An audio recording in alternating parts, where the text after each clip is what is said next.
7 weeks with that. 7 weeks. No unemployment, not allowed to work. And we as Americans must remember that the Constitution is the supreme law of the land. Yeah! The main message that we were hoping to send was that New York State has to be reopened, that it never should have been shut down, that we believe that it's the state's job to educate, but not to regulate and not to mandate. So really that was the message, and a message to Governor Cuomo that he's overstepped his power and that the people are ready for the state to reopen. I know there's a virus, I know that people are dying from it, but I don't think that justifies taking away the whole population's civil liberties. You know, if somebody wants to self-quarantine and if somebody wants to stay inside, then they have a right to do that. And I'll respect that. I'll stay 6 feet away from you. I won't touch your stuff, but don't tell me that I can't go running in a park or I can't go to the beach. Don't tell me that, you know, I can't assemble with my family, with my friends. One of my biggest fears is not being able to get together with my family. I have a big family that I love. Easter, we didn't get to hang out because everybody is kind of like getting all this mixed messaging. So I feel like a lot of people on Easter didn't get to spend time with their family. And my fear is like, what if they come next fall, all of a sudden, there's another pandemic and they take away all our rights again. And there's no Christmas, there's no New Year's. Like, life as we know it is over. So it's just crazy. It's like, that's like my biggest fear. Like, what if there's no Christmas and you can't see your family? The virus could be used at any time in the future just to take away our liberties and to take away our rights. So that's kind of scary. The foundation of every government's power is fear. And governments use fear to manipulate the public. We will not be manipulated anymore. We will not comply! We will not comply! We will not comply! You know, people are starting to say enough is enough. And if people weren't, like people like me and people like all the people that were there at the rally today, if those people were not opening their mouths and across the nation saying something, this would just get worse and worse and worse and worse and worse. I mean, to the point where you're literally not allowed to leave your yard, you know? And people say that's crazy, but a month or two ago, could you have ever imagined what's going on right now?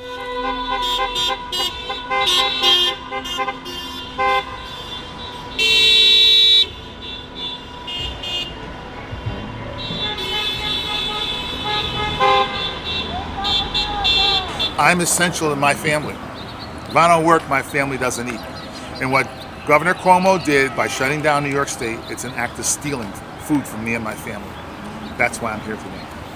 Whether or not the government decides to start lifting stuff, it doesn't matter, because now we know that they have it in their head that they can. So we want to keep sticking up for people's rights.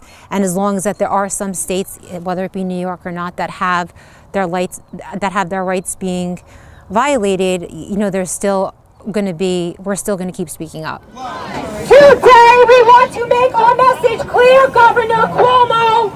You will never take away our civil liberties and our constitutional rights. Yes!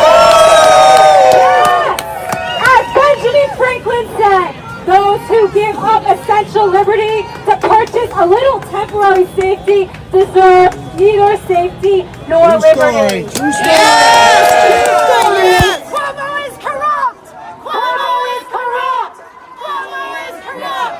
Cuomo is corrupt! A lot of people feel that Cuomo is more of a disease than the virus. I didn't vote for governor. I didn't realize that the governor has pretty much more power than the president when it comes to the state of New York. I thought the president could override the governor. And, you know, I know that it's kind of a fine line, but as far as I understand, now that I've been doing more research, you know, the governor actually has a lot more power than people realize. So I think people should be way more, you know, conscious of who they're voting for when it comes to governor, and that the term limit should be the same as president if they have that much power, where the president of the United States can't even step in and intervene. We're going back. We're going back. The hell with Cuomo. We're going back to work. $10,000 He wants to fine. stop us. Stick He it up better your bring ass. his guns, because we got guns.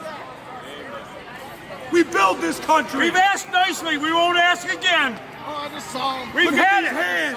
We've had it. He's never worked a day in his life. He's never built anything. He's He a builds lonely nothing. politician, like all of them. I don't want to come down here. I'm not a city fool. I live up in the mountains in the North Country. I don't come down here very often. So if I'm coming down here, it's because I would just love to see him, because I tell him right to his face what I thought of him. A big problem we have right now is with Facebook, because Facebook has been so terrible in censoring. I don't understand it. They have said that they've been working with the government and their guidelines to take down anything that sort of goes against what people are saying right now about the coronavirus. So there's no room for any other type of interpretation or opinion. And they took down our national page. They took down our New York page last night. They took down all the state pages last night. I mean, this is something that's just been going on. That's censorship. I mean, I really do feel like someone needs to take them to the Supreme Court, you know, especially since they're saying they're following government guidelines and they're working with the government. You know, that's against the First Amendment. You're not supposed to censor free speech.